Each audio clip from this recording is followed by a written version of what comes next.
सर्ग 12 पुढे सुरू. आपल्या पतीचा हा प्रिय निरोप ऐकून आनंदाने सद्गदित होऊन सीता म्हणाली, अरे वत्सा, मी तुझे कोणते प्रिय कार्य करू? तुझ्या याड गोड शब्दासारखी या तिन्ही लोकात मला कोणतीही रत्ने आभूषणे मला आज दिसत नाहीत.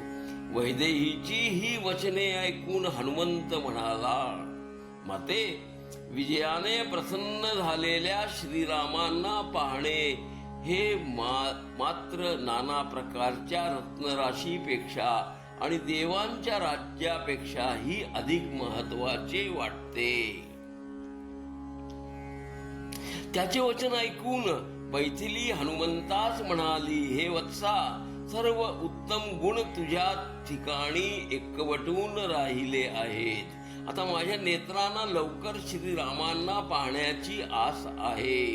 श्रीरामांनी मला तशी आज्ञा द्यावी. ठीक आहे असे म्हणून तिला नमस्कार करून हनुमंत श्रीरामांना भेटण्यात परत गेला. जानकीचे सर्व संभाषण त्याने श्रीरामापुढे निवेदन करून तो म्हणाला, हे भगवन, जिच्या कारणास्तव युद्ध इत्यादीचा आटापिटा केला होता आणि जी या सर्व कर्माची फलस्वरूप आहे, त्या शोक संतप्त दैवी मैथिलीला आता आपण भेटणे योग्य होईल. हनुमंताने असे म्हटल्यावर माया सीतेचा त्याग करण्याचा आणि अग्नीत स्थित असणाऱ्या खऱ्या जानकीचा स्वीकार करण्याचा ज्ञानी पुरुषातील श्रेष्ठ अशा रामांनी मनात विचार केला आणि बिभीषणास म्हणाले, हे राजा बिभीषण, तू आता जावेस आणि स्नान घालून निर्मळ वस्त्रे परिधान केलेल्या आणि सर्व अलंकारांनी विभूषित अशा जानकीला त्वरित माझ्या जवळ घेऊन यावेस. श्रीरामांचे असे वचन ऐकून विभीषण हनुमंतासह गेला. मग वृद्ध अशा राक्षस स्त्रियाकडून मैथिलीस स्नान करवून तिला वस्त्रालंकाराने विभूषित करून एका उत्तम पालखीमध्ये बसविण्यात आले. अंगरखे आणि मंदिर धारण केलेले पुष्कळ चोपदार भालदार आणि पवित्र सीतेचे रक्षण करीत होते. पुष्कळ चोपदार भालदार त्या पवित्र सीतेचे रक्षण करीत होते. त्यावेळी जनककन्येस पाहण्यास्तव सर्व वानर सेना एकत्र जमली. त्यांना सर्व बाजूनी रोखत आणि बाजूस सरा बाजूस व्हा असा कोलाहल करीत ते अनेक वेतधारी भालदार श्रीरामांजवळ येऊन आपले पालखीमध्ये बसलेल्या सीतेच दुरूनच पाहून रघुत्तम बिभीषणाला म्हणाले, ए बिभीषणा, हे नेत्रधारी भालदार वानरांना का बाजूस करीत आहेत? आईप्रमाणे असणाऱ्या मैथिलीला सर्व वानरांना पाहू दे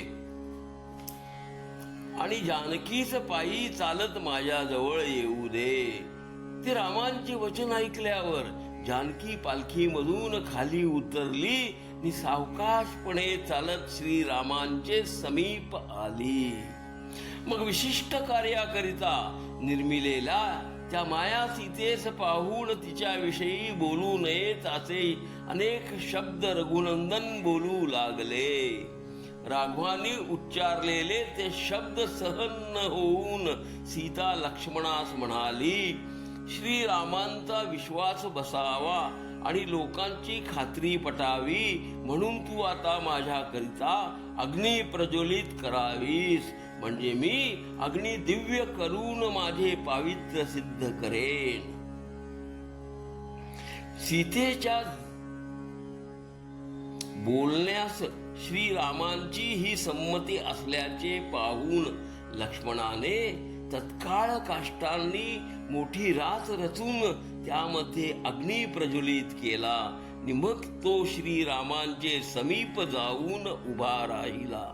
तेव्हा भक्तीने युक्त असणाऱ्या सीतेने श्रीरामांना प्रदक्षिणा घालून सर्व लोक, देव आणि राक्षस स्त्रियांचे समक्ष देवतांना आणि ब्राह्मणांना नमस्कार करून सीता अग्नी समीप गेली आणि हात जोडून म्हणाली, जर माझे मन राघवान व्यतिरिक्त अन्य कोठे गेले नसेल तर लोकांना साक्षी असणारा अग्नी सर्व प्रकारे माझे रक्षण करो.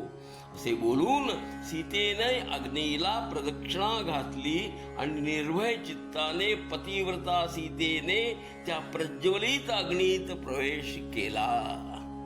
त्या धगधगणाऱ्या प्रचंड अग्नीत सीता प्रविष्ट झाल्याचे पाहून सिद्धांसह भूतगण दुःखाने अतिशय व्याकुळ झाले. ते एकमेकांना म्हणू लागले, अहो, श्रीराम इतके ज्ञानी असूनही स्वतःची लक्ष्मी असलेला सीतेचा त्याग त्यांनी का बरे केला असेल.